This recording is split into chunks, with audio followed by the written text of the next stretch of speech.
That shit charred, huh? Voodoo like Yu-Gi-Oh! Jogging up all night, yo.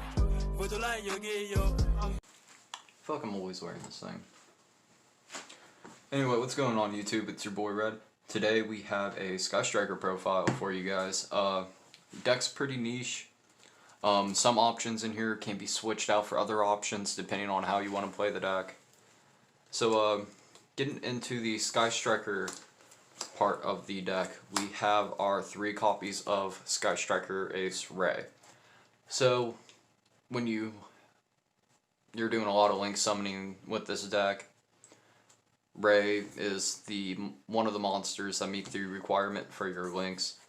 A niche thing about Ray is it has a quick effect to tribute itself to special summon a Sky Striker Link monster from your extra deck, which means you can even special summon your Zeke, but you won't have the banish effect. And yeah, moving on. We have 1 copy of Rose. Honestly. Some people play 2 of it that I've seen online. But I think 1 is honestly the good ratio because, I mean, it's an okay body. It's playing 1 is for more of what my extra deck holds. But if you were to normal summon or special summon any Sky Striker monster except for Rose, and except during the damage step, you can special summon this card from your hand. If an opponent's monster in the extra monster zone is destroyed by battle or leaves the field because of your card effect, while this card is in your graveyard, you can special summon this card, and then you have the option to negate a face-up monster your opponent controls.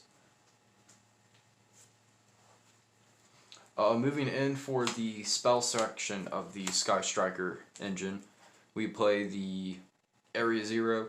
So Area 0, you can target any other card on the field, so it could be a Link monster, a monster in your main zone, a face down or face up spell or trap, and then you're going to excavate the top 3 cards of your deck. If you happen to excavate a Sky Striker monster or card, whatever, you're going to add it to your hand and then send the other target to grave. But if you don't excavate 3, then, you know, that target just stays there and you get nothing. For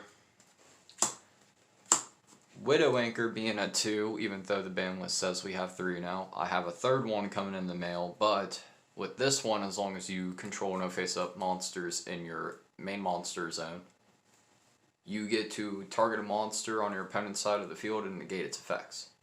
But if you have 3 or more spells in your grave, you're going to take control of that monster 9 times out of 10.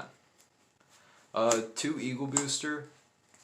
I personally like 2 Eagle Booster because it's a form of protection for the deck. It's so easy to manipulate getting your cards from graveyard to hand or putting them back on field.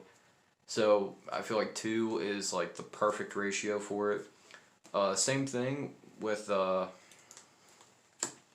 Hercules base as well, being a 2 of.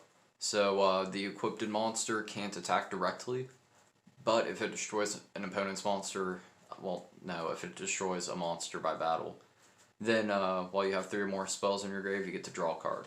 If this card is sent from the field to the graveyard, doesn't matter how it's sent, it could be by Twin Twisters, MST, or even by your field card and or your multi-roll. You can target 3 Sky Striker cards, so it can be your spells and your monsters. Shuffle them back. Okay, so you got your resource recursion, which is going to be nice for the deck. The 1 multi-roll, if we had more, we'd definitely be playing this card more often. But you can send, you can target 1 other card you control, send that target to the graveyard. And then your opponent cannot activate cards or effects in response to your spell cards, which is going to be nice because we want to be able to gain the advantage over our opponent. During the end phase, you get to set your Sky Striker cards from your graveyard back to the field for however many Sky Striker cards you activated this turn. But the downfall is they are going to be banished after they leave the field. So it's got its ups and downs. We play one Jamming Waves, spot remover for the deck pretty much, being able to target one set card on the field. So it can be from your side or your opponent's. So say you got like that one face down card you really need to get rid of, so you can either play out your spells or you just don't really see that it's necessary right now. And if you know you can get it back off a multi-roll later, then you can just get rid of it and go on with your play. Then if you have 3 or more spells in your graveyard, you get to destroy a monster on the field non-targeting. Pretty cool. Afterburners, another spot remover card for the Sky Striker strategy. You can target one face-up monster on the field, destroy it, then if you have 3 or more spells, destroy a spell. Vector Blast. A lot of people are sleeping on this card, but honestly, this is probably one of my favorite cards to see when I'm playing against my opponent, especially going second. While you have no monsters in your main monster zone, you and your opponent both send the top 2 cards of your deck to the graveyard. And then on resolution of the card, if you have 3 or more spells in your grave, you get to shuffle back a monster on your opponent's side in the extra monster zone.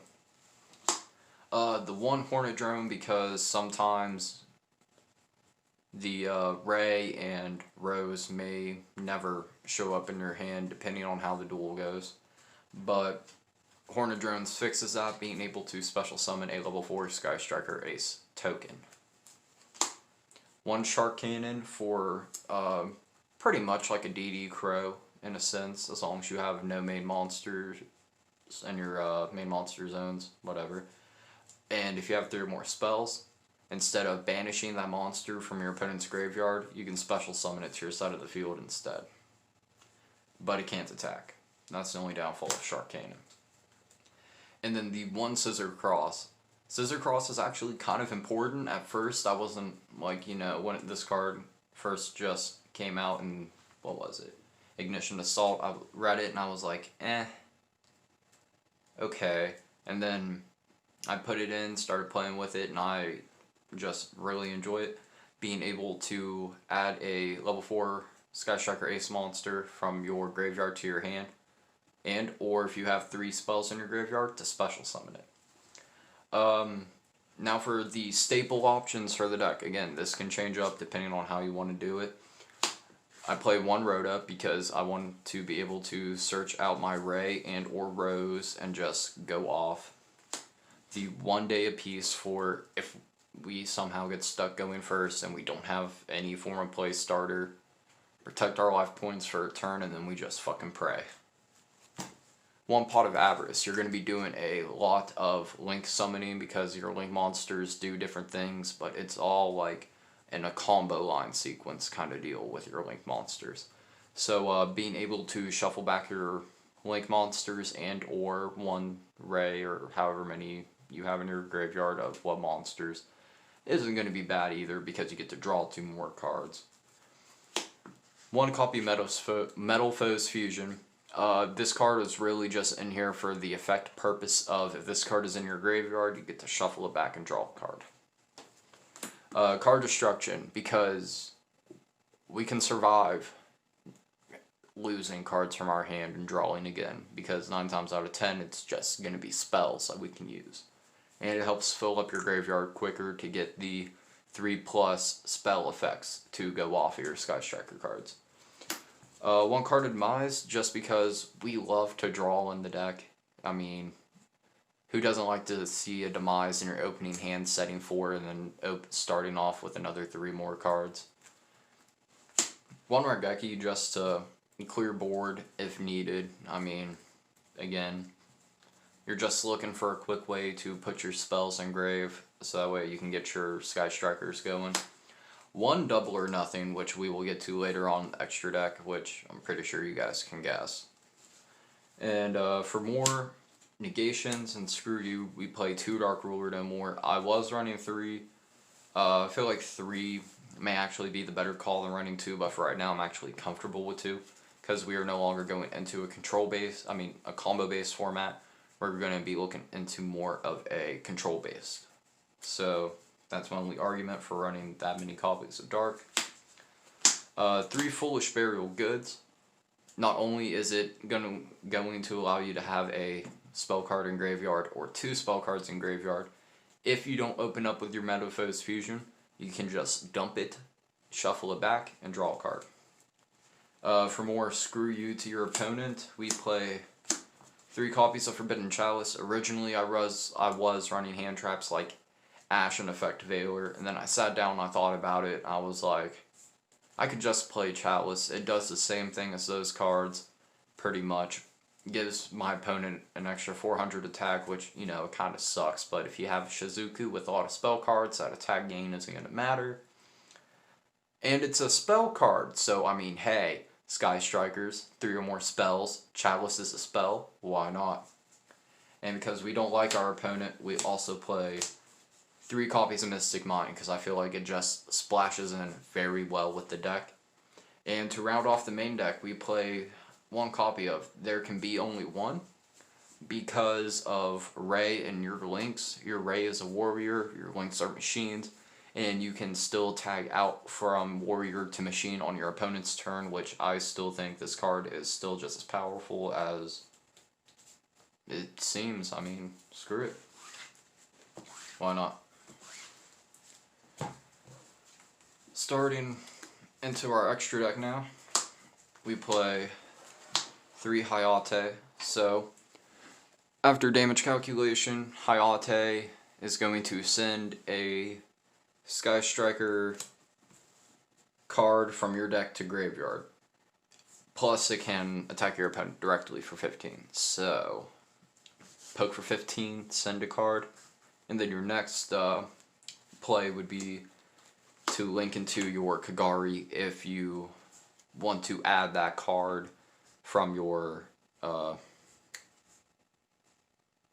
graveyard to your hand. So Kagari will also be gaining 100 attack for each spell in your graveyard, and all these Sky Striker monsters can only be linked to summon once per turn, sadly. 3 Shizuku, because Shizuku's going to be the big FU of the deck, pretty much. All monsters your opponent controls will lose 100 attack and defense for every spell in your graveyard. During the end phase of this card with Special Summon, you can search out 1 Sky Striker spell card from your deck to your hand, as long as you don't have that exact copy in your graveyard. So if you have a Widow Anchor, you can't search Widow Anchor. If you have Vector Blast, you can search out Widow Anchor. You feel? 1 Kayana, honestly, I've thought about changing it up some to where I'm going to be playing 2 Kayana, because the effect of being able to stop my opponent from attacking on the next turn upon its summon is great. And whenever you activate your Sky Striker spells, you're also going to be gaining 100 life points as well, guys. So, you got an attack stopper and life point gain. Not bad, not bad. 2 Zeke. So, Zeke, it actually takes 2 cards to make, which honestly isn't that bad for the strategy, especially now since we have Widow Anchor at 3 and we have cards easily accessible to us, like Rose as well, and Hornadrones. So, if this card is Link Summoned, you can target using a Sky Striker monster and 1 other. You can target 1 face-up monster on the field, and then banish it until the end of your opponent's next turn. And then once per turn, you can target 1 other card you control. This card will gain 100 attack, and then you send that card to the graveyard. And to round off the extra deck, because we play Double or Nothing, we are going to have Utopia Double to search for our Double or Nothing, and then to make the Utopia right after. Or if our opponent would somehow stop the Utopia Double somewhere, we can go right into Utopia the Lightning instead and just be a bigger cock block to our opponent during the battle phase. For Utopia Double's effect, once per chain during damage calculation, if this card battles an opponent's monster vault has Utopia XZ material, you can detach 1 material, and then this card's attack becomes 5,000 during the end of damage calculation only. But because of Utopia Double, it's already going to be a 5 grand body, so I mean, it doesn't really matter. Anyway, guys, that's the deck profile. Hope you guys enjoyed. As usual, hit the like button, hit subscribe, hit the notification bell for more. Let us know down below in the comments what you think of this profile, and we will catch you guys in the next one. Like and subscribe to Metagame. That shit sharp. Voodoo Yu-Gi-Oh! Jogging up all night, yo. Voodoo Yu-Gi-Oh!